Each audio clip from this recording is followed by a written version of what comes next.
Let me give you a little background of this project. What's the reason of these projects? The reason of this project is twofold. One is industry downwards, the country downwards, state downwards, and there is a company upwards. What's the benefit for the company? Why would a company do such a project?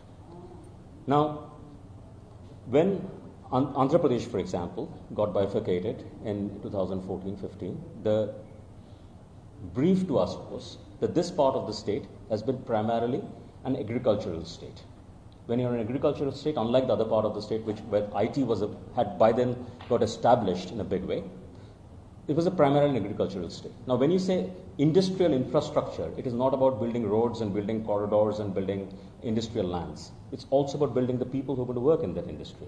You can't have an industrial infrastructure without people being ready in this state. And for an agricultural infrastructure state, this is an impossible task of impossibility. And that is what the vision of the state government was, which was told to us, based on which we did a market research, we found out the gaps, we aligned with the state government's industrial policy, and the entire scope of the project was decided. Based on this decision of the scope of the project, this project was designed to not just address the high end of the engineering skills, but also the mid-range and the low end of the skills. In the parlance of industry, it is called the white-collar, blue-collar, grey-collar, and rust-collar workforce.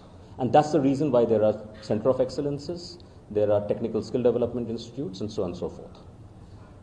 Established over 40 locations. Initially it was 36, it was extended without any change of any additional payment. It was extended over 40 locations, where over 200 plus labs have been set up. These centers span over 250,000 square feet and more. I don't know the latest numbers. And till 2021, 213,000 students have been trained, certified, and all their details are available in the system. In 2021, so the contract was to build, operate, and transfer.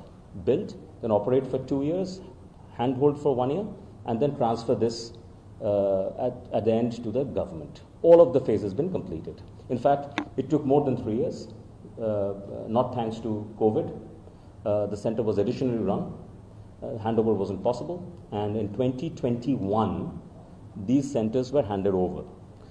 40 booklets for each of these centers with complete stock register, co-signed by Design Tech, who was the system implementation for the project, with APSSDC representing the state government, and with the center head, which is the principal of the college, have been signed and have been handed over to the government. At the end of the successful implementation of this project had received letter of commendation from APSSDC saying, great job done. And this is, I'm talking about 2021.